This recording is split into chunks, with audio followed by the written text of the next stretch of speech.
A very warm welcome to all of you for the 10th session. And even as I speak to you, I'm so delighted to report that Lhakdor has posted on the chat box that he's going to be with us for another 10 to 12 sessions of this round, I'm hoping, and then this can continue for as long as he has patience for us. And I was also talking to Lhakdor about how the impersonality of communicating via Zoom, and it would be truly wonderful and help us all connect with each other if those who have not put on their cameras that you do so if you're comfortable. I mean, there's no pressure to do this, but it's always nice for the speaker and for all of us to see who our fellow members of our Sangha are. And so please do that if you're comfortable. And so as Corona soars in Delhi and Mr. Trump prepares to leave the White House, and in this time of continuing ferment and change and challenges, we continue to be deeply blessed. And these Friday evenings with Lhakdor, something it's sort of like an emotional oasis that we're able to access each week to recharge ourselves with the water of wisdom and the marvelous ways in which Lhakdor helps us relate high philosophy with our everyday predicaments and challenges. And I picked up this book he had recommended on Buddhism for busy people, and it's a very useful book. And for those who I didn't know when he mentioned this book that this is the same person who authored the Dalai Lama's Cat, and which, if you haven't read, is a wonderful read. So thank you. Without much ado, thank you, Lhakdor, for recommending the book, for creating this wonderful space for us. And it's over to you with deep love and gratitude.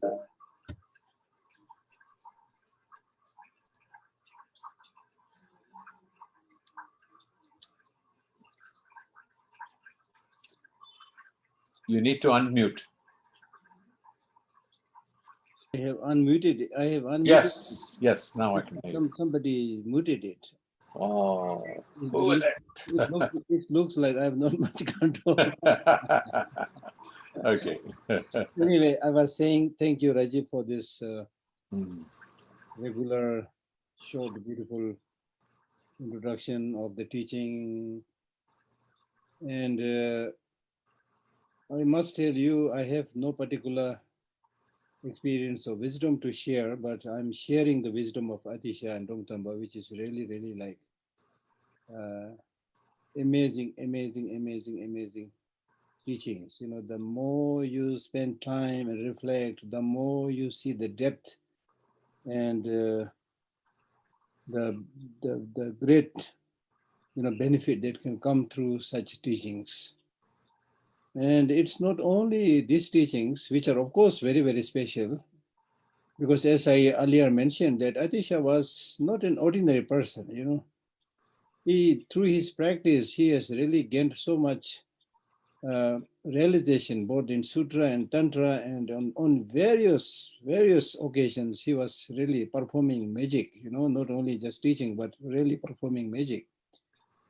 For example, when the Tibetan king and the translators were trying their best to invite him, had a lot of difficulty, and then finally, when the translators were on their way to India, on 2-3 occasions, his manifestation came on the way to show them the route and other things, And when they were surprised by this surprise visit by somebody and telling everything, and on asking, who are you?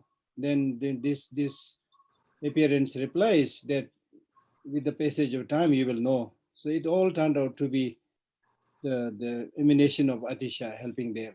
So there are many accounts like that. So amazing person with lot of practices. And his biography is really like the biography of Shantideva and Buddha himself, very, very similar. So anyway, the main point is, we can make our life very simple and also very, very complicated. Knowledge is important, but with knowledge, I think we should not make our life very, very complicated. Sometimes, we have a lot of ideas, which is really like borrowed ideas in the mind, but we hardly implement any of these wisdoms in our daily life. So therefore, we will end up like a person carried by ocean and dying of thirst.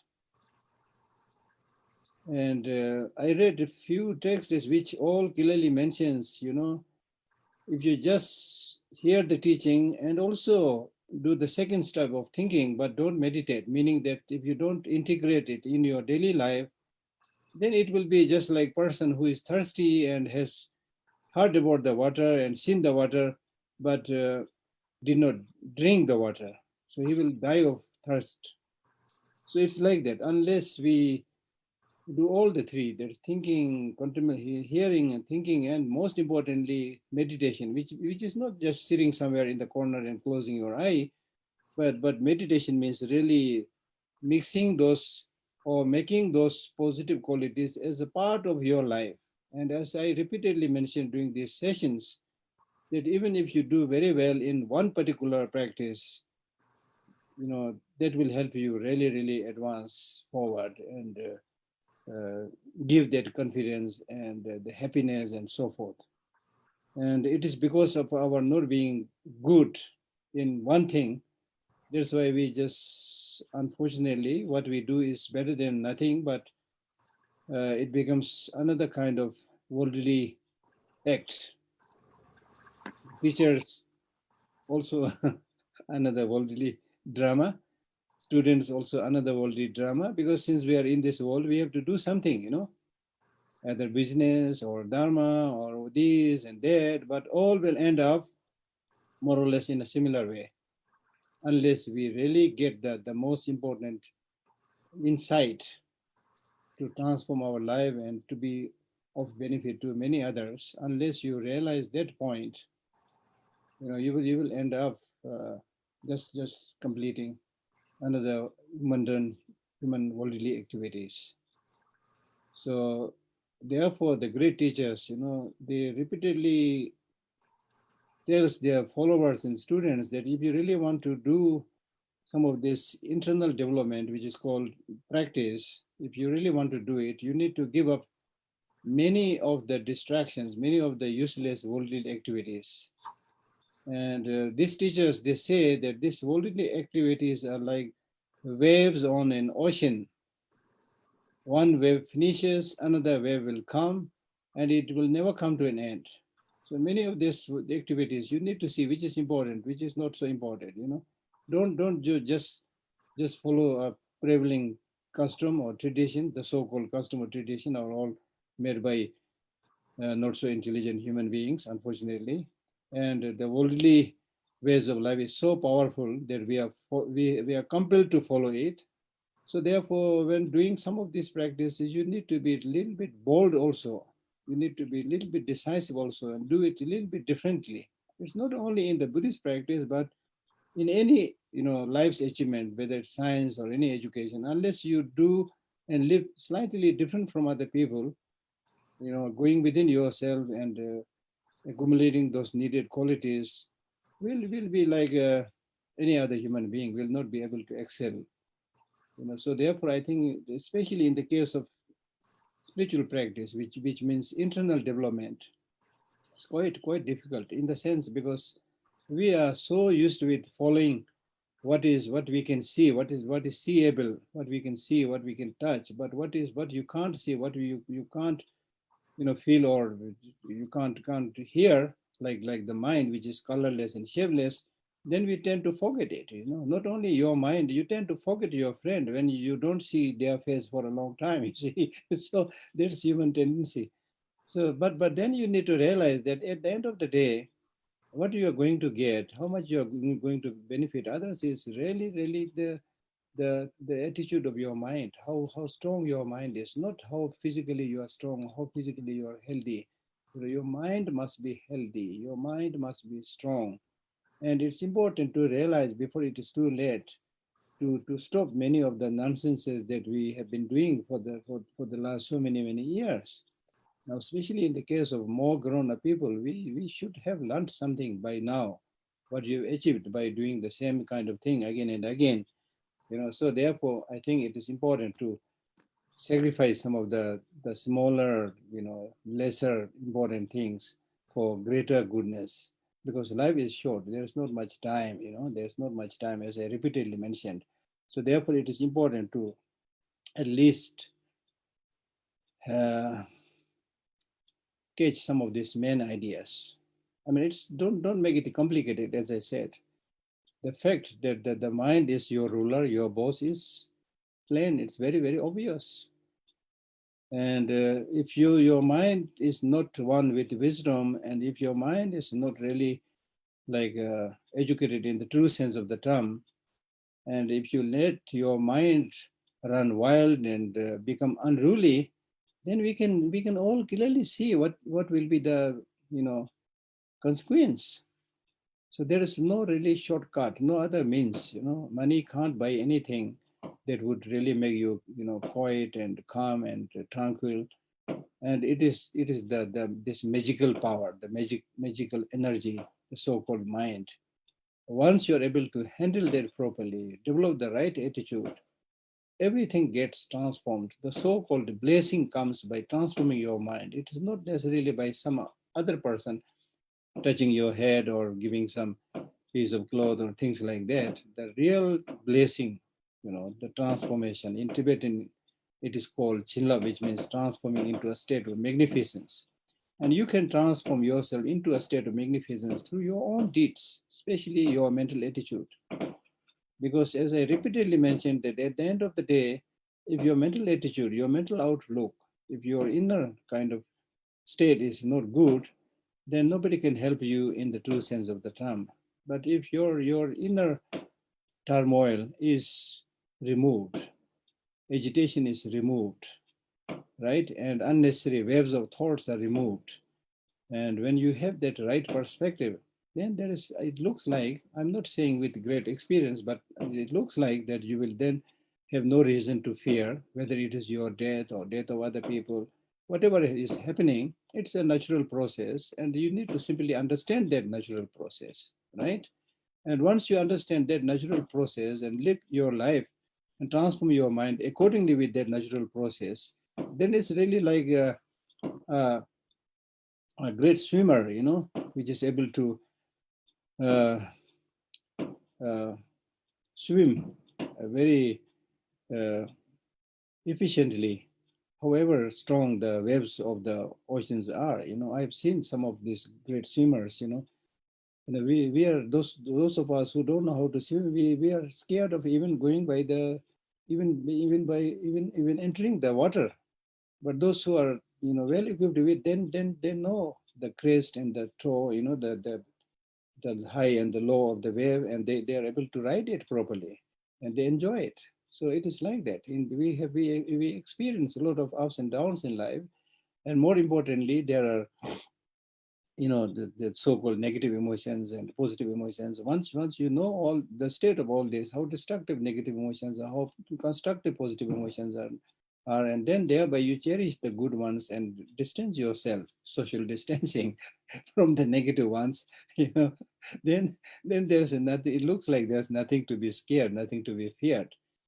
As somebody correctly said, there's nothing to be feared, but everything to be understood. You need to understand the reality. That's very important. As I said earlier, also, all these teachings of the Buddha are actually written in the rocks. As I said, they are law of nature. They are not invented by Buddha. The Buddha discovered it. They are already there in the nature. So nature is our greatest teacher. So his teachings, if you look carefully, they are written in the rocks, written in the trees, written among sentient beings, among human beings. The teaching on impermanent is your life, the life of a tree, life of a rock. The teaching on suffering is your life, life of other sentient beings. These are there. This is not something that he fabricated. But what he was saying is that for any growth, for any life, there is a positive influence, there is a negative influence. So if you take care of the positive influence, then the life or the tree will grow, and not only grow, but flourish and also produce flowers. But if you let that life or tree ruled by the negative causes or insufficient causes, then the tree or the life will decay and fall and not able to flower. So these are like kind of simple, actually common sense things. So therefore it is important to understand all these various Buddhist teachings or other wisdom traditions. There are people who really spent time and thought about the reality. They were only talking about one reality, call it emptiness or impermanence, whatever you call it. These are different facets of reality. And by not understanding, not accepting these facets of reality, and in fact, by trying to go against these facets of reality, we are unnecessarily suffering. If you understand impermanence, as I mentioned earlier, just to give you a hint, if you understand impermanence, for example, then you understand that the very cause that give you the birth is the cause for your aging, is the cause for your death. So you don't need an additional cause for your death or additional cause for your aging. It is inherent in the very cause. So that means that is the law of nature. So that law of nature must be understood. Now, the benefit of understanding that law of nature is you will be then able to see how everything is dependent upon each other, how everything is interconnected to each other. And once you're able to see this interconnection, interdependency, there is actually no room for hating others, for trying to destroying others. For example, once you understand how your hands and legs are, dependent, related to each other, no stupid person will use his hand unless that person, again, extremely drunk or crazy. Sometimes when you're very angry, then you do those things. But otherwise, any sane person, no sane person will use his hand to chop off the leg or cut the leg, because that without leg you can't walk, without hand you can't feed yourself. So therefore, just as you take care of the various parts of your body, and of course, talking about the body also is, again, most of us, we don't really understand how our body functions. The countless cells there, the neurons there, so many things are there to learn. So it's important. That's why there is a special meditation in Buddhism called mindfulness of the body, mindfulness of the feeling, and so forth. So therefore, it is very, very important to understand your own life. And accordingly, once you understand your life, you will know how to best take care of yourself physically and also mentally, because by now you understand the state of your body, how it can be healthy, by what method it can be healthy. Similarly, once you understand your mind, you will know how to calm it, how to get rid of many of these unnecessary distortions, wild conceptions, where if you think and look carefully, much of the problems that we are seeing in the world, especially in the problems created by human beings, these are all product of misconceptions of the reality. Misconceptions are of many types, but whatever it may be, it is really the misconceptions of uh, the reality. So once you understand, develop the right conception, that's why we are talking about developing right conception that understands interdependency, emptiness, impermanence, suffering, and so forth. This is not to frighten you. This is to tell you to understand the reality. Because once you understand the reality, there is possibility to escape from these sufferings. And at least you can reduce. And sometimes it happens that if you develop one right perspective, that can probably transform you, sometimes forever. It is possible.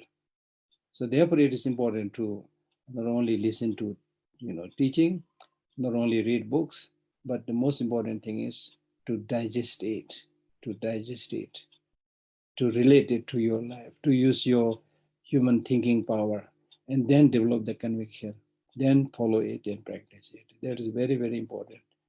And once you develop that right attitude, then as the great Kadamba master say, once you have that right attitude, then nothing can harm you. some of these great teachers, they say, if I'm going to die today, wonderful. These teachers are not like us, scared of dying and not knowing how to live. It's not like that. These teachers, they say, if I'm going to die today, wonderful. Why? Wonderful because I will not continue to live creating misery and suffering for other sentient beings. So in that way, it is good. But they are not pessimistic. They are not making this statement in a pessimistic way. They are saying that if I don't die today and live a very healthy, long life, that is wonderful. Because then I live a long, healthy life and continue to do many of these great things, right? If you are a practitioner, you will then realize this as you age, as you grow older, you will then start thinking, oh my goodness, I'm already getting old. Now I will not be able to do many of these wonderful practices and things like that. You see, that's what you will miss. Not how much money you have or friends you have and things like that. You see, because your mental attitude in general is such that all sentient beings are your friends. So there's no shortage of friend for such a person. For us, we select just few, and that also with attachment, with self-grasping, and so therefore we don't have many reliable friends, and we also don't know how to live nicely, harmoniously with those few friends also. So again, the problem is one's own mental attitude, right?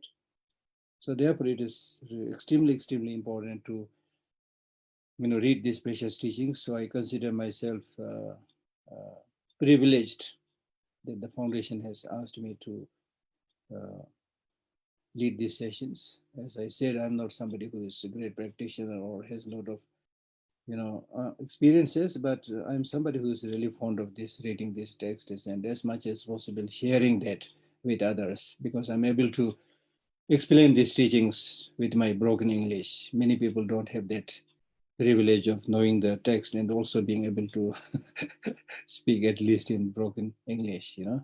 So that's why I'm considering this as a not only a wonderful opportunity for all of you, but also a wonderful opportunity for me also, right? So therefore, that's the benefit of spiritual friends. When spiritual friends ask you to do something, they'll ask you to do something spiritual, right?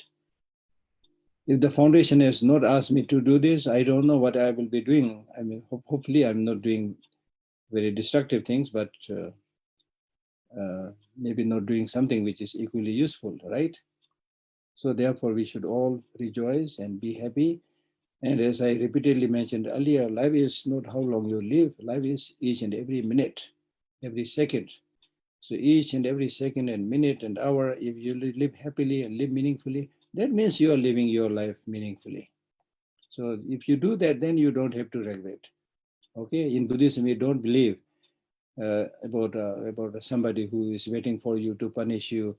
It's not like that. It's your own karma which will, reward you or punish you in terms of its consequences. But we don't accept somebody who is out there waiting for you to punish you like that.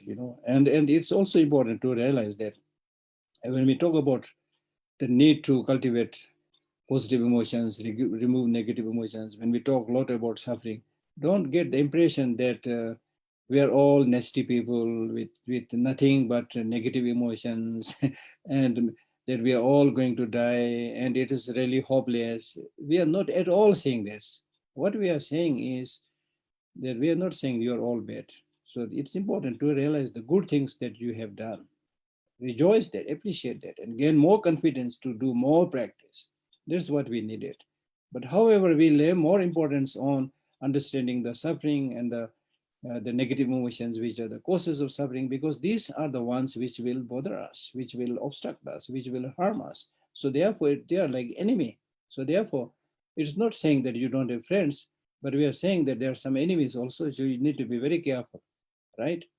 So therefore, in Buddhism, Buddhist psychology, when we study the mind and mental factors, then the number of the negative emotions are much more than the positive emotions, because these negative emotions are the ones that which are going to harm you. So therefore, you need to be very careful about all these different kind of negative emotions, like introducing, bad friends or uh, mean person. You need to be careful with this one. You need to be careful with that cunning fellow, things like that. So it's saying like that. So don't get the impression that because people who don't understand, they say, "Oh, Buddhism is very pessimistic. They always talk about suffering." No. We don't talk about suffering all the time, but we talk repeatedly about it so that you are prepared, right? So that you don't suffer, so that you understand the causes of the suffering and eliminate and reduce it, so that you will have a more reliable happiness and so forth. And so for that transformation, uh, just by ourselves, we may not be able, despite our trying best, we may not be able to do much. So therefore, you're compelled to rely on somebody, especially the authentic lamas or teachers. Even in ordinary worldly activities, if you want to learn carpentry, you need to learn from a experienced carpenter. You can't just by yourself, unless you're extremely clever. By yourself, you may not be able to learn all the arts or the tactics of carpentry. So you need to learn from somebody. So that's why we go to the class and things like that, right? So therefore, this is similar in Buddhist practices also, especially when we talk about spiritual practices, Buddhist practices. We are talking about unfamiliar domain, the internal unfamiliar domain, the process of transformation of the internal mind. So that can be explained only by highly qualified teachers. So that's why we are reading text like Atisha, which is who is highly qualified. So therefore, I think it is important for us to read this spiritual text, and not only reading, but reread it, listen to the teaching. Normally, I call it preview, and then actual listening, and then review. Three things are needed. First you should do the preview, read the text, and see how much meaning you can get out of it, and then you attend the actual session, and then the teacher will explain it. You might, many of the things about which you have doubt can be dispelled. And then after that, because when you are in the session, you might think, okay, now I got it and I understood it. But once you leave the session, then again you tend to forget everything, right? Therefore, it's important to review and see how much you're able to remember. How much you're able to remember. That's very important. And it is in this way then you will be able to, really grasp something in your mind. This is what you need. It's not that I received this Kala Chakra 21 times, or this initiation 30 times, but you have no sense, no idea what is Kala Chakra. So don't be like that, right? So it's important to preview and review. And then in terms of spiritual practice, I mentioned earlier also, it's like food. Just as we need to, ingest food every day, similarly, we need to do the spiritual practices every day, right? And with this kind of sustained practice, sustained reflection, sustained meditation, then you will be able to see the light at the end of the tunnel, you see. Then you will find your way. And especially in the beginning, unless you make some effort, it's not going to come to you easily. Because one, as I said, the worldly beings are so powerful, the worldly environment is so powerful, you are more or less drawn into it, by from all directions. Then your internal, motivation and way of thinking is also not strong. So you are easily carried by the external situations and the force of the internal negative emotions. So therefore, you need to gather special courage and make a plan to do it. 10 minutes meditation every day or whatever, you need to make a plan. Just as we make budget according to our monthly income, we make a budget and make sure that you are not overspending it, right? So similarly, we need to make a kind of a spiritual budget. How much we are, you earning, and how much we are using means how much benefit we are going doing for other people, something like that. So it is not very complicated, but the thing is we need to do it, not just talk about it. Okay, so therefore, again, I would share with you that we are lucky to be able to meet such precious teachings. And now in this text, in this particular chapter number 10, this is about primarily two things. One is, as we briefly mentioned, one is to respect, venerate the senior teachers like the lamas and the abbers and your teachers, things like that, and also people who are ordinary people who are doing good spiritual practices. And the second is looking after the rest of the sentient beings, considering them as your mother and things like that. So that is mainly the topic of this chapter. So we'll be discussing this. And again, the dialogue starts with Atisha and Tomtomba. And Domtomba asked the first question to Atisha by saying that I see many good people in this world, but there are not many people who really have very pure morality. Now look at each of these, you need to really think carefully. He says that in this world there are many good people, okay, but people who have very pure moralities like star in the day. And then who among those people who have pure morality, also the number is much. There are many who have pure morality, but there are very few who doesn't have selfishness. I mean, look at this, selfishness. So when he made this observation, Atisha answers by saying that if you have this self-clinging or selfishness, then you can't call that person as having pure morality. This is a kind of answer. It's not that Domdoma doesn't know, but for the sake of our understanding, he asked this question by saying there are many who have pure morality, but few who are without selfishness. And then Atisha answers this by saying, if you have selfishness, then it means you don't have pure morality. So again, the point is, the most important thing is that you need to remove your selfishness. As I mentioned earlier, selfishness here means thinking just about yourself and not about others. It's not saying don't think about yourself. You must think about yourself. Take good care of yourself.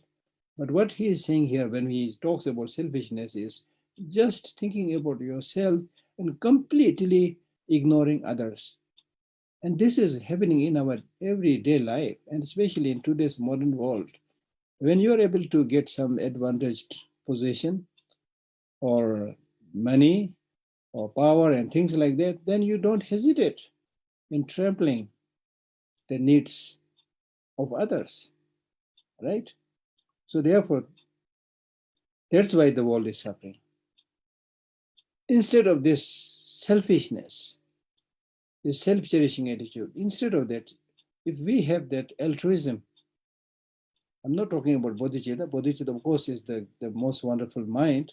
But even if you have this wish to benefit others, that caring attitude, imagine the world will be transformed overnight.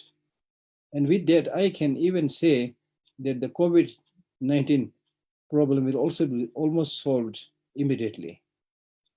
You won't believe this. If you give some thought, you will understand this.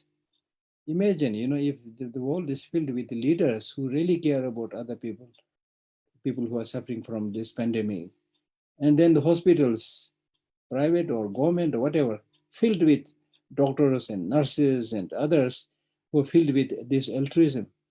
You see, imagine everything will be completely transformed. And in the future also, there will be less pandemics, possibility for less pandemics. So many of these pandemics, we can't blame COVID-19 itself. We can't blame the virus. These are all due to wrong human behavior, bad relation with animals, bad relation among other sentient beings, among human beings themselves, you see. So that's why all the sufferings are because of selfishness, narrow-mindedness, things like this. As clear as that, very clear. So that's why these teachings are so, not only so relevant, so important, but they are absolute necessity. And without this kind of positivism or attitude, just producing a vaccine, okay, good, it's good, wonderful, all the vaccines are coming out, it will help, wonderful. But again, if we forget this, the suffering we had encountered during this pandemic, and relapse back into the same stupid bad behavior that we used to have, before the COVID, will invite other pandemics. Then environmental destruction is happening at an alarming speed. We all know that. So therefore, there is no alternative. Doing this kind of basic fundamental spiritual practice is not an alternative, not a choice, not a luxury. These are things that we must do. We must do. We must do. Important. Whether you become Buddhist or not is different. But these basic spirituality practices, right? Loving kindness, compassion, patience, forgiveness. These are like our like daily bread, without which we can't survive. And then if you read such texts, then these texts not only teach these wonderful qualities, but they will give you a deeper insight why these qualities are so important in a subtle way, because we don't not understand the subtle, way these positive things function. Okay, okay. So therefore, basically through this dialogue, what they're saying is, even the Sarvakas and Patika Buddhas, they made a lot of spiritual effort and practice, but at the end of the day, they actualize only liberation for themselves and not enlightenment for all sentient beings, because there is a tinge of selfishness. Now, contrarily, the bodhisattvas who cultivated bodhicitta, the altruistic wish to gain enlightenment for the sake of all sentient beings, they got enlightened, they become Buddha, and are able to continuously help countless sentient beings because of that altruism. Shantideva very aptly, mentions in his Bodhisattva way of life that if you don't understand the difference between you and the Buddha, meaning that you who practice, the ordinary people like us who practiced for many lives and in this life also the self-cherishing attitude, that is our core practice, unfortunately. And then the Bodhisattvas, the Buddha who for so many lives practiced bodhicitta and had bodhicitta as the core practice. Now you compare today and see, where is Buddha today? Where are you today? We're in the same place, samsara, the cycle of existence, still encountering suffering, still developing negative emotions, still practicing these negative emotions and mistreating others as a way of life. And they look at the Buddha, because of his having practiced the altruistic mind of bodhicitta, the mind that cherishes the benefit of other sentient beings. Today, even though you may or not be able to see the Buddha, but today the Buddha is followed by millions and millions of people and getting inspiration from such a teacher, the teaching of altruism. Just as today His Holiness the Dalai Lama is benefiting so many people. So that's the difference. So therefore, one of the great teacher who was also a teacher of His Holiness the Dalai Lama, Kunu Lama, the Kinori Lama Tenzin Gyaltsen, he has written a book called Pressing the Bodhicitta, where he says, if you're happy, practice bodhicitta. If you're unhappy, practice bodhicitta. If you want to fulfill your purpose, practice bodhicitta. If you want to fulfill the benefit wish of other people, practice bodhicitta. For this life, practice bodhicitta. For next lives, practice bodhicitta. Whether you're eating, practice bodhicitta. Sleeping, practice bodhicitta. I mean, the point he's really making is this is like an laser, that would transform ordinary, iron into gold. This is the most important quality, the wish to benefit others. To develop actual bodhicitta may take time, but if you just follow that direction and try to be nice physically, mentally, verbally, it will, I can 100% promise and guarantee that it will lighten your way, it will lighten your heart, it will bring smiles on the face of many, many other people. There's no doubt about that. And you don't have to be, financially rich to do all these things. You need to be internally rich. Once you have this internal richness, you can just, I have observed this very closely. Just as you all have, I'm sure you all have. I've observed this very carefully with grown-up people, right? Grown-up people, not just kids, grown-up people, how they're behaving. I hardly see any difference between the grown-up people and the kids. It's a different level of playing the, but there's hardly any difference. The mind of the so-called ordinary grown-up people are just like child. And this reminds me, this is a story of a Buddha who once met a very elderly person who was 70 years old. And then the Buddha asked him, how old are you? He said, I'm very old, I'm 70 years old. Then the Buddha said, no, you're not old, you're very young.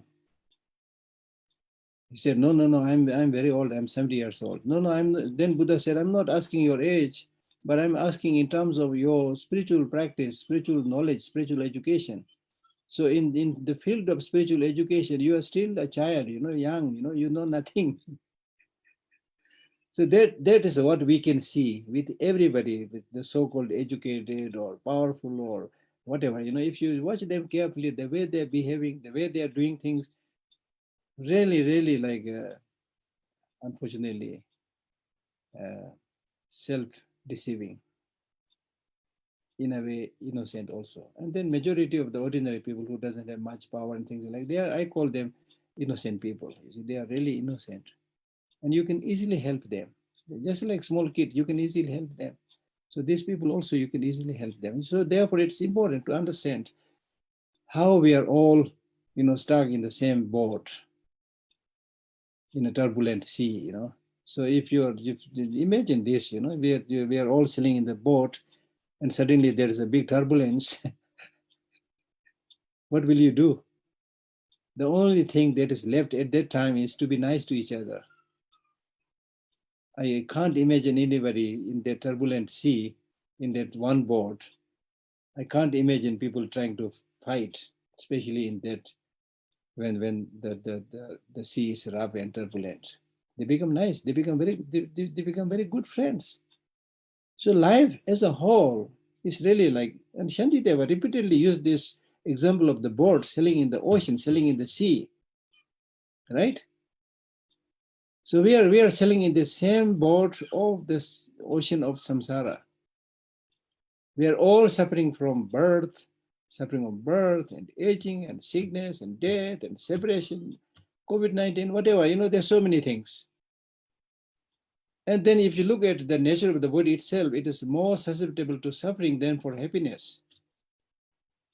The capacity to suffer is kind of inherent in the makeup of the body itself. The capacity to experience happiness doesn't look like it is inherent there. It has to come from some other external sources. For suffering, the body has many things to activate that. For happiness, you need to depend on some external things, right? So once you understand this, then there is no reason, no room to hate others or disturb others and make other people's life miserable. So your only job is to how to make this life happy for you and happy for others, peaceful for you and peaceful for others. It's very, very easy. And once you lead such a life, even if you're somebody who wants money, money will come. I don't have time to elaborate this, but really this, as earlier I recited this shloka from Nagarjuna, who said that if you want to get established in your life, make effort in helping others. He did not say, then start, borrow money and start business. He didn't say. He said, if you want to get established in yourself, in your life, then start helping others. Right? So that is the core. That's the core practice. So therefore, this particular chapter is saying that when lamas and abbots are seen with veneration, cultivate respect. Because as I said, it is this from lamas and abbots, from you received all the vows, from you received all the transmissions, from whom you received all the teachings. So therefore, they are really the source of happiness and peace, like His Holiness Dalai Lama. You don't have to pay a huge sum of money to listen to his teaching and things like that. It's all free. And he feels, even at this ripe old age, he feels so happy when he's able to share these good things, good news, and help other people smile and help other people's life get a little bit calmness and happy. That's all what he need, you see. Right? Right? So therefore, it's really, really important to pay respect to those people who really have that spiritual insight, that spiritual experience. We are respecting them not because they have some name and power. Not, this is not what is being taught here. What we are asking is pay respect to those people who really deserve respect. And even among the lamas, we are not talking about everybody who has the name Lama, because there are many, again, stupid so-called lamas also. They are actually not Lama, but who are so-called lamas. And you have the right to make distinction between that, of course. But so here we are saying you pay respect to those genuine lamas from whom you received so much. Now, paying respect means not just bowing down. Paying respect means many things. In many ways, you should, respect them, serve them. And then at the end of the day, the most important thing that you can do is repaying the kindness of that Lama is not just giving some gift or things like that, but practicing what he has asked you to practice. Offering of practice is the most important practice. If that Lama is a good Lama, genuine Lama, he will be happy by that offering of practice, not just offering some other things. So to such Lamas, and then abbots who give you the vows and things like that. So respect them. With veneration, cultivate respect. Person with Dharma eye. Then there are many other practitioners. Dharma eye means people who try to develop the wisdom of the spiritual teachings. Respect them. Among our level also, there are many who maybe ordinary, looks like ordinary. We don't know whether they are ordinary or not, but who are more or less at our level, but who are really wonderful people, good people. It is not so much about how well versed in a particular text or how well versed they are in, a particular teaching and things like that. But the most important thing is that person being a good person, trying to do the right thing, trying to do the spiritual text, and trying to cultivate love and compassion. These are wonderful people. These are wonderful people. I've seen few people like that in my life also. So respect them. These people will not ask for your respect, but you need to appreciate these people. As I told you earlier by citing that quotation from Martin Luther King, that I feel sad. I don't feel sad when bad people do bad things, but I feel sad when good people don't do good things. So this is another good thing that you need to do. Because gradually, if there is no respect for the right education, no respect for the right spirituality, no respect for the teacher, no respect for the Lama, then the value of this the whole thing will go down. Then gradually we'll be living in a society where might is the right. People who have the money, they have the last say and things like that, which is very, very unfortunate. And the result of such negative ways of life we are already seeing in today's world. So we need to understand all this, why these people are important, why they are worthy of paying respect, right? So that's important. Good people, and pray for the long life of these great teachers. Pray for the long life, the good people everywhere, right? Very, very important. They are very precious. And sentient beings of beginning stage. So maybe ordinary sentient being, maybe in the very, very beginning stage of spiritual practice, but still they are making an attempt. So therefore, I remember one line from Chandakirti's Entering the Middle Way, where right in the beginning he says, one should pay homage to uh, uh, the wording is something like this. One should appreciate or pay respect to the moon in the beginning stage, because it is at the beginning stage of this development of the moon, probably you call it crescent or something, crescent moon or something, which gradually becomes the full moon. So similarly, the sentient beings at the beginning stage, the bodhisattvas at the ordinary level, it is these people who are called by Buddhas as spiritual sons and daughters. And it is these people who are going to become the Buddha. So from this perspective, we can not only respect all these sentient beings, but also with this as an extension, we should take more care of the younger generation, the innocent kids who know nothing about the world we are living, about the world we have created. If you look at their face, sometimes you feel a lot of love, when you see the really fresh face and the little hands of these small kids, you feel like hugging them. And also sometimes when you think from a different perspective, you feel like crying, because what kind of world you have given them, what kind of world you are going to give them, you see, and what kind of world they are going to live after we are gone, you see. What is it that this generation is living for them? We have a responsibility. We have a responsibility. Make sure that these children, they are able to grow up in a very, very healthy way, flourish and happy, not just in terms of the so-called modern development, running after the shiny gadgets and completely forgetting the person itself. No, not this way, but being able to understand the life, being able to flourish and be in peace and be happy. And people who are, carrying smiles on their face. We need to produce such a younger generation. That is our task. That is our responsibility. That is part of our spiritual practice also. So therefore, and sentient beings of beginning stage is very important, right? One, because they are making this initiative.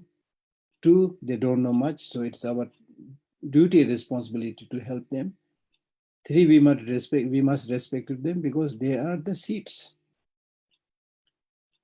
Younger generations are normally, we call them the seed of the future, uh, seed of the nation. So don't just say it for the sake of saying, but take care of that seed of the nation, right? And sentient beings of beginning stage develop the recognition similar to the Buddha. See, because they have that basic quality to become the Buddha, right? Take care. If you want to get a beautiful flower from a particular plant, then you need to look after the seed, the sprout, water it, put manure, and all the necessary conditions. Then you will be able to see that beautiful flower. So therefore, and imagine from that, if you develop such a perspective, as is taught in Buddhism, all sentient beings are Buddha nature. Imagine, all sentient beings are Buddha nature, Buddha seed.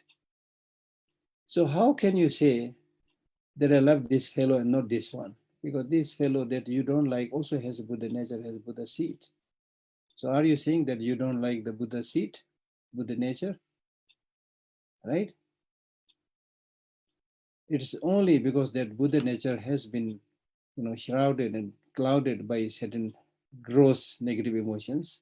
So you need to help them remove that negative emotions and let their Buddha nature shine out. So therefore, no reason at all to harm them or to hurt them or to try to destroy them. Develop the recognition similar to the Buddha. And Shantideva in his Bodhisattva way of life repeatedly says, just as you venerate the Buddha, venerate the sentient beings. Just as you venerate the Buddha, venerate the sentient beings, not because the sentient beings and Buddhas are of same quality, same qualification, but because you derive the same benefit from both. Just as you derive many benefits from the Buddha, similarly you derive so many benefits from the seemingly, ordinary looking sentient beings.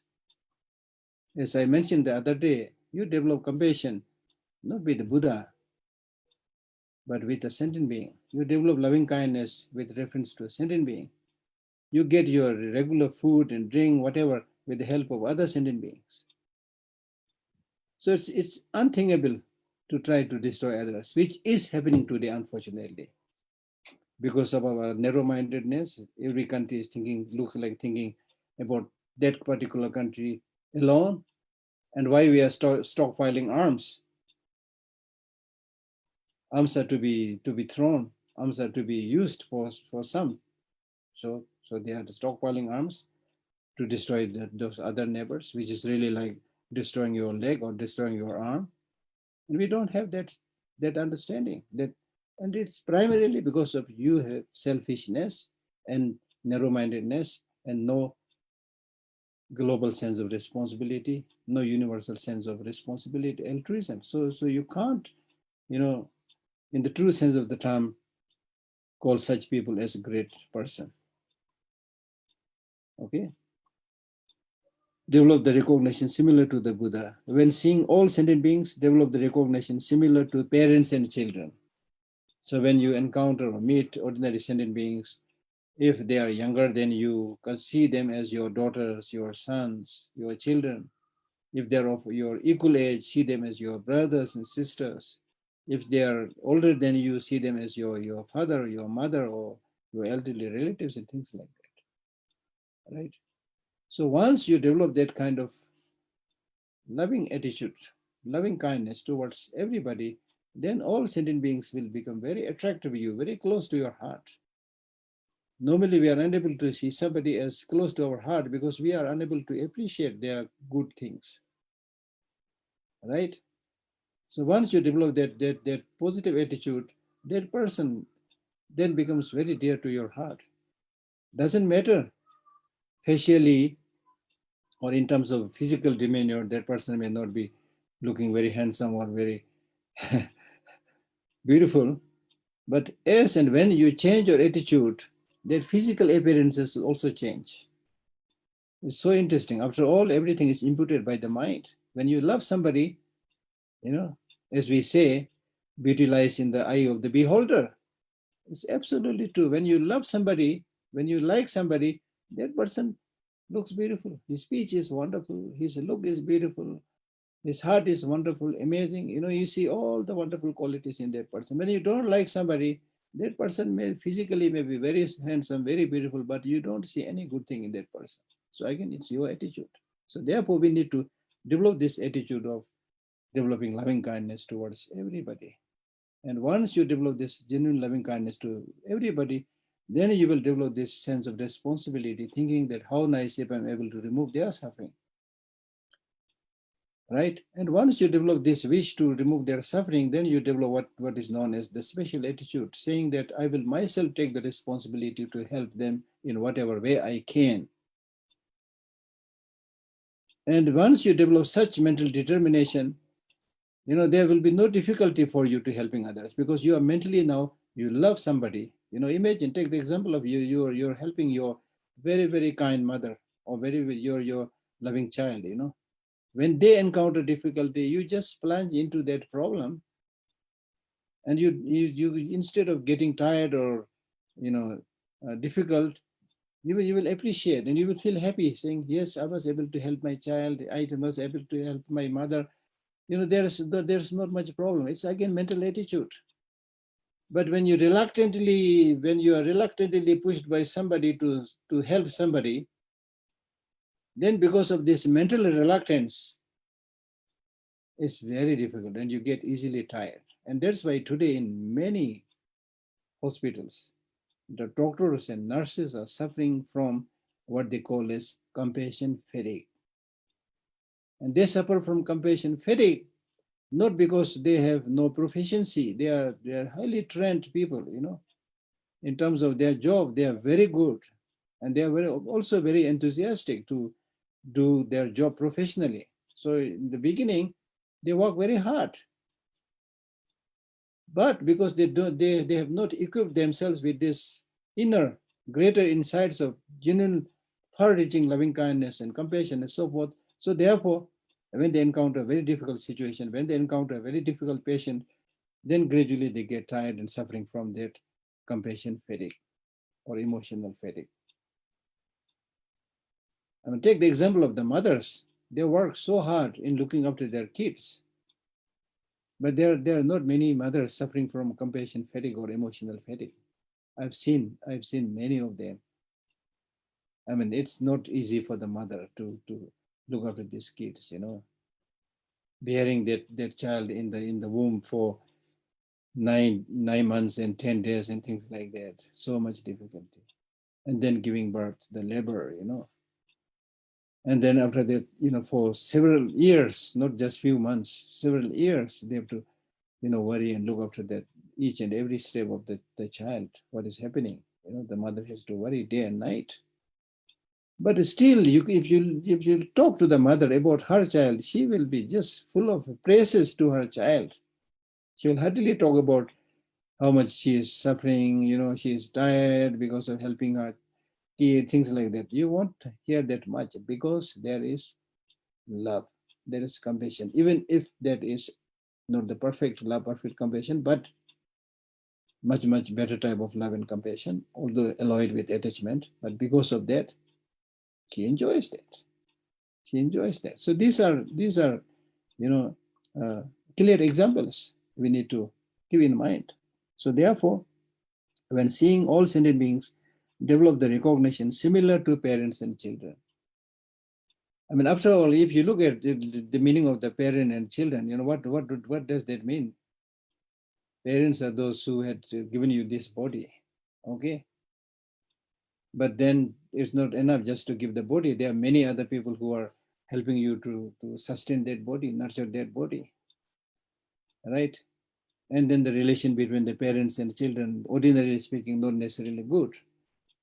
I remember one stanza from Arya Deva's 400 verses by saying where he says that just as the father sees the son as something very close to his heart, the son will not see that.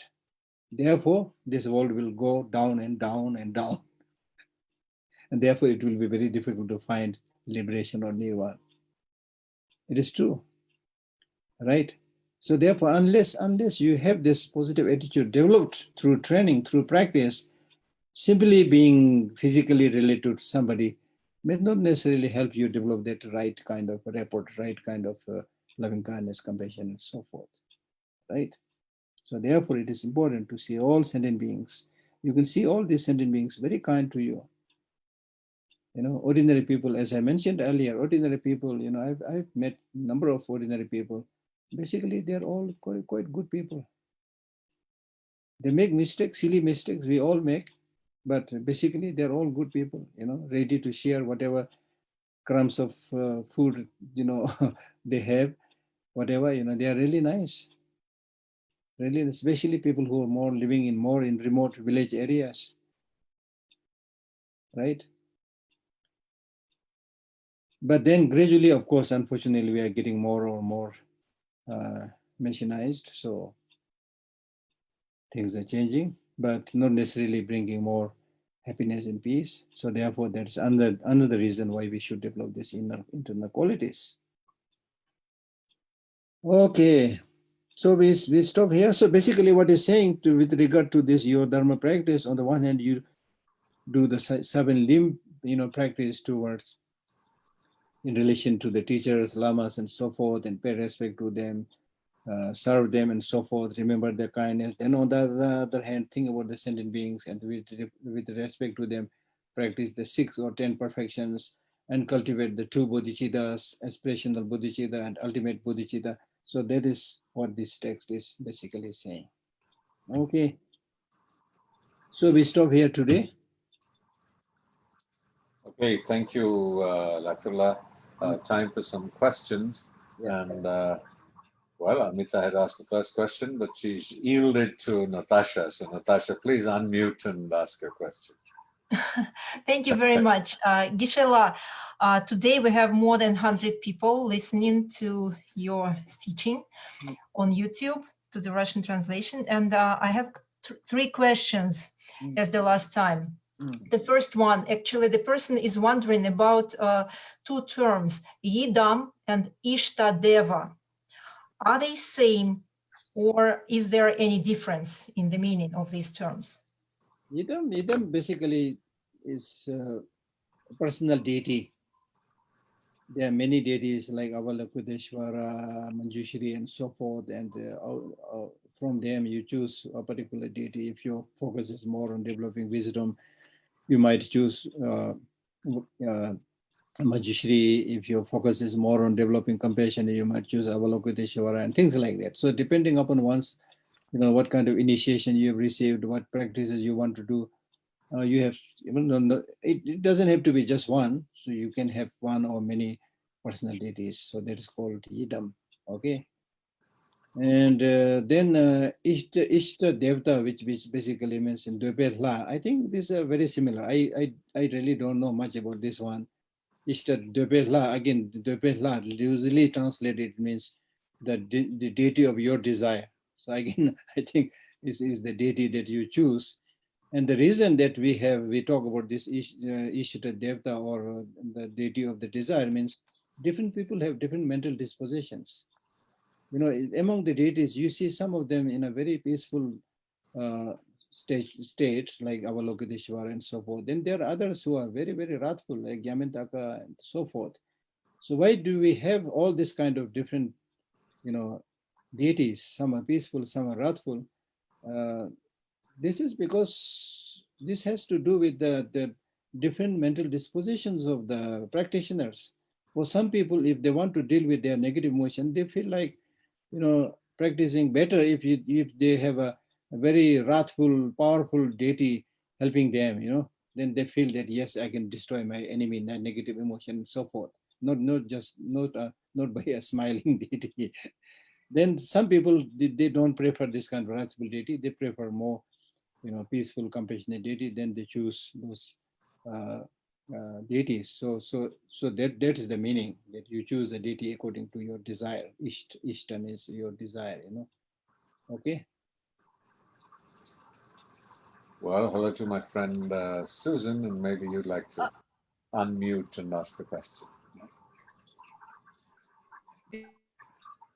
Yes, Susan. Sorry. So I'm not sure Natasha was finished, but I'll jump in quickly. You mentioned, Geshe-la, that there are people who are not real lamas, or they're lamas, but maybe not maintaining their practice.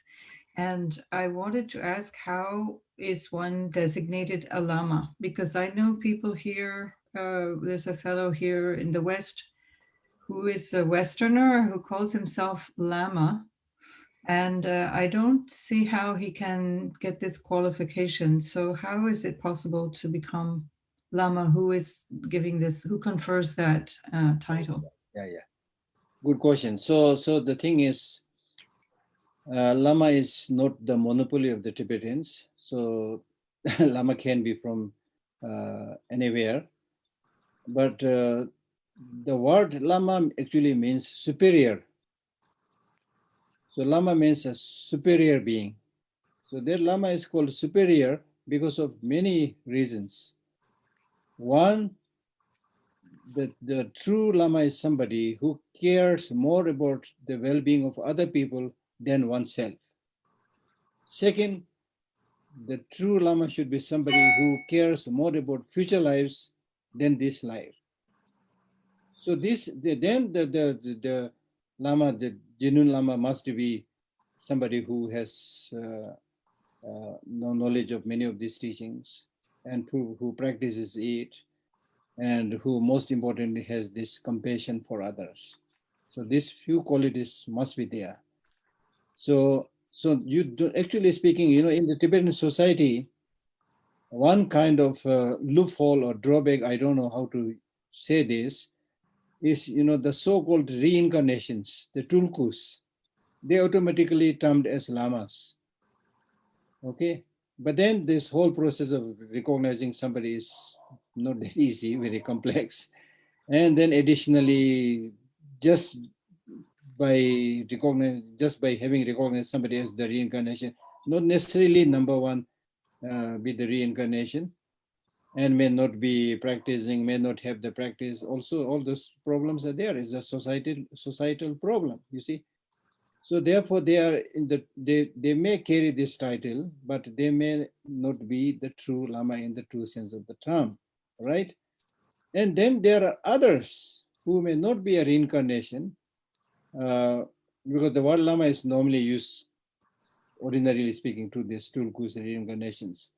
But then there are others who, like a senior practitioner, who are Geshe, not everybody, not every Geshe become Lama, but who are Geshe and then who is really, really well versed in the Buddhist subjects, his practices, and then is highly revered by the the followers, the students, and then he gets this title from the people, Lama, because he is definitely the Lama in the true sense of the term because of his erudition, because of his practice and experience and things like that. So this is how that the title is obtained by their Lama. So ordinarily speaking, you cannot just jump and say, I am the Lama, then that itself has a lot of hypocrisy. I'm not referring to this to any particular Western or Tibetan, who doesn't matter whoever that person is. Such kind of stupid people will be there in every society. So what is now important is we cannot just keep on criticizing that person because it is something he wants to do. So I don't know how we can stop it, but at least we have the right to not to respect or not to follow that person. Respect as a human being, yes, we should have respect for everybody, but not to follow that person, right? So therefore we should really, that's why it's very important for the students to choose their teacher or choose their Lama properly, not quickly, just like marriage, without taking time and finding the background. And if you just see the face and they're all beautiful, handsome, and you get married, and then the end result is very soon there is a divorce, which is a rising case these days. So the relationship between the teacher and student also should be based on solid you know reasoning, examination, right? So right in the beginning, when you don't know much about that person, for example, now you're listening to my talks, and if you find the talks useful, then you say thank you, Gishila, it was very useful. Of course, even if I give you a cup of tea, you give me a cup of tea, that is normal human courtesy to say thank you. But that doesn't mean that I become your teacher, I become your Lama, you see. So for that, you need to take more time and see how good it is and things like that. So in my case, normally I don't accept anybody letting me as their teacher because I don't have that quality. I don't have that experience. So so so therefore, so you need to be very careful. Yeah. We have a question on chat from Subhadra Mahajan, whose microphone isn't working. So I'm sorry, Jackie and Natasha, just hold on. The question is, the text says, give up negative friends. Yeah. What if that is not possible? For example, in the case of family members. Yeah. My question is, how does one deal with constant negativity from those who are close to oneself and remain oneself on the path to positivity? Yeah. Therefore, all these practices, you need inner strength and proper understanding. But giving up negative friend doesn't mean that you completely forget their well-being. But at the same time, it doesn't mean that you hang your head together with this fellow because you are also ordinary person or vulnerable, and you will have a lot of unnecessary problems. So distance yourself, just as these days we are talking about social distancing. Distance yourself, and then if there is a possibility to still help that person, help. Then after that, just finish. Maintain a distance. This is better.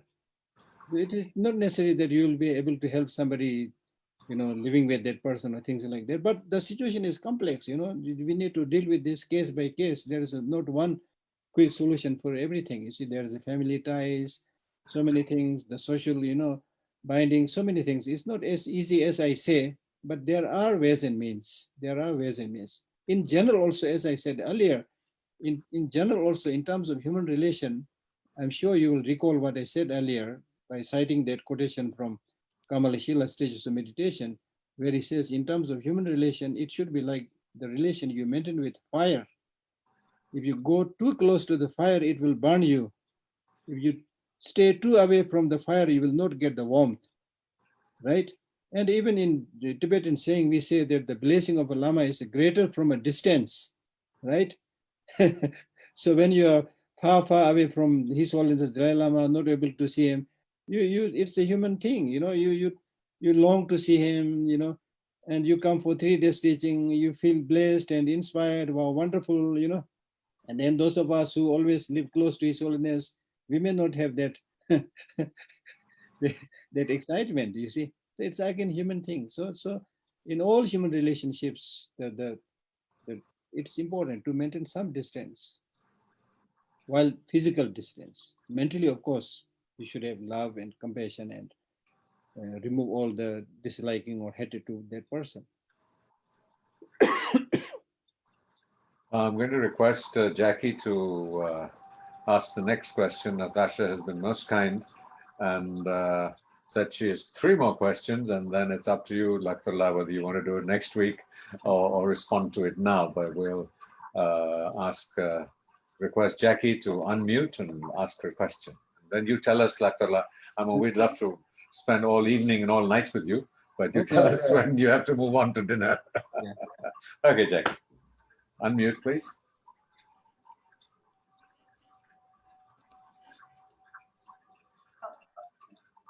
Yes, we can hear you.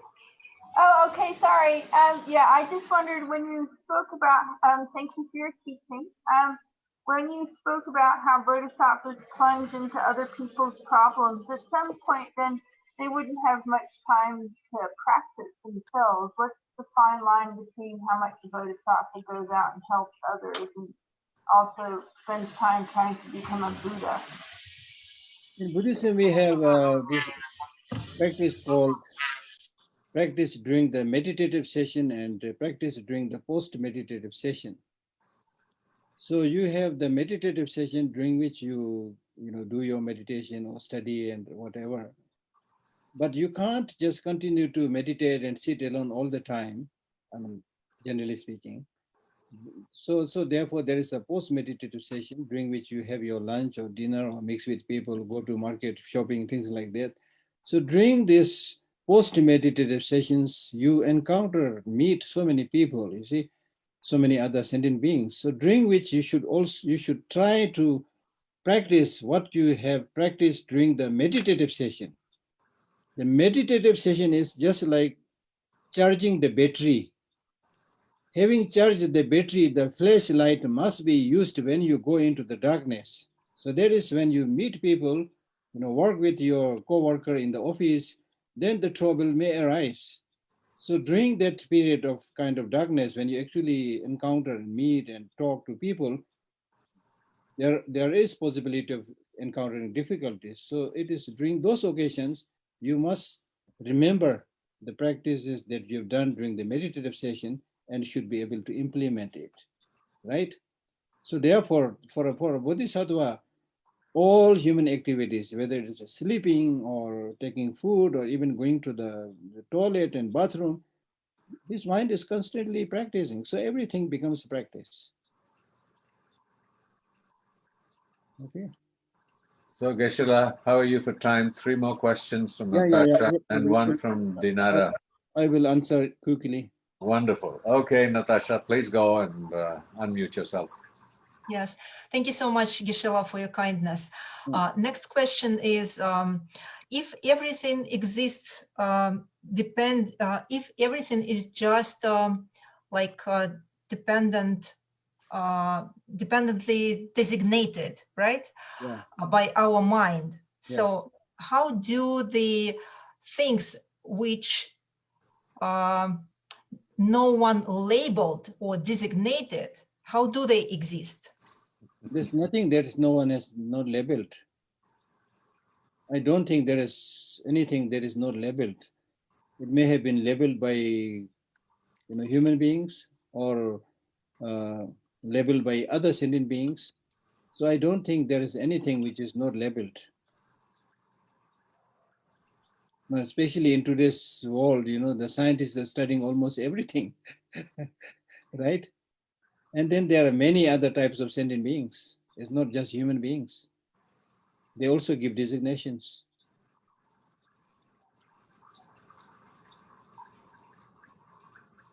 Okay, Natasha, you through? Yes, okay, Wonderful. thank you. So the final question from Dinara, if you please unmute. Yeah. Tashidelik Geshe, thank you very much. We spoke about the teachers. My question is how to check the teachers, because the teachers can speak very beautiful words. He can speak, I'm very good teacher. Now, how I can check him motivation? The good teachers never say that I am very good. So that itself is a itself is an indication, you see. Okay.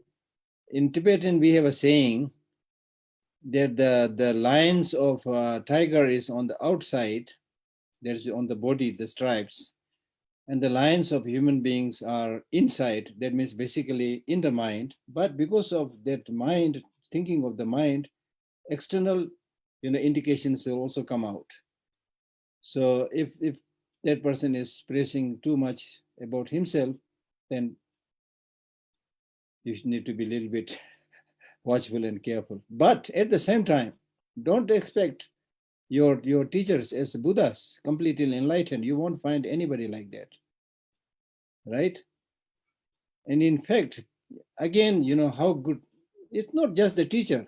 How good the teacher is also very much dependent on the perception of the student. Like there are a number of people who say bad things against His Holiness the Dalai Lama. For many of us, it is unthinkable, you see. Like the Chinese leaders, they say all the nasty things about His Holiness the Dalai Lama, you see. So when the student's mind should also be receptive and should also have the capacity to judge what is right, what is wrong, what is good, what is bad, and so forth. I remember when His Holiness was giving this commentary on the Guru Puja, Lama Chopa, there is a lot of talk about how to relate to teacher and things like that. And then particularly there is a line which talks about seeing the Lama as the Buddha. Then His Holiness warned that you should be very careful. On one level, you should be very careful, right? You should use your common sense, use your brain, use your analytic power and find out. And you have every choice to follow that Lama or not to follow that Lama. So adopt that practice. Then second, in some cases, the ordinarily looking Lama can be also a manifestation of Buddha, manifestation of Buddha also, but you will not be able to see that person as the Buddha, as an enlightened being. And in fact, even if that real Buddha comes in front of you as the Buddha, you will not be able to relate to him. You will not be able to see him, right? So, for example, I remember this very clearly. He always give this example of relating to a cat. If you want to talk to the cat, the only thing you can do is meow. Not any human language or other thing. It's only that language that the cat can understand. So the lamas, even if there are really highly, realized beings, they come in a form in which we can relate to. The Buddha also came in the form of an ordinary human being. So that's why we call his activities as 12 deeds, which is specifically done so that he's able to relate to ordinary human beings. So we need to see from many angles, many perspectives. Okay. All right.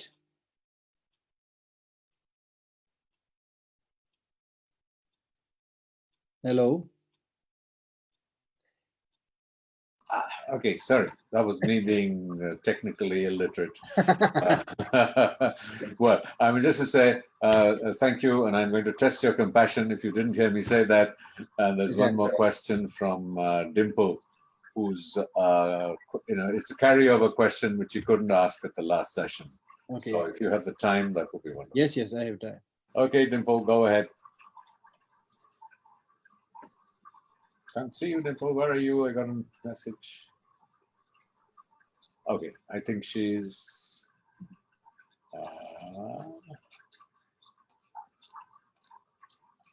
Okay, I think we'll carry that over to the next session. She's either sort of technically struggling as I was.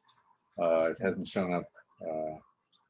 So thank you, Laktala, and for all the wonderful things you said. And I just wanted to say that we think you're wonderful.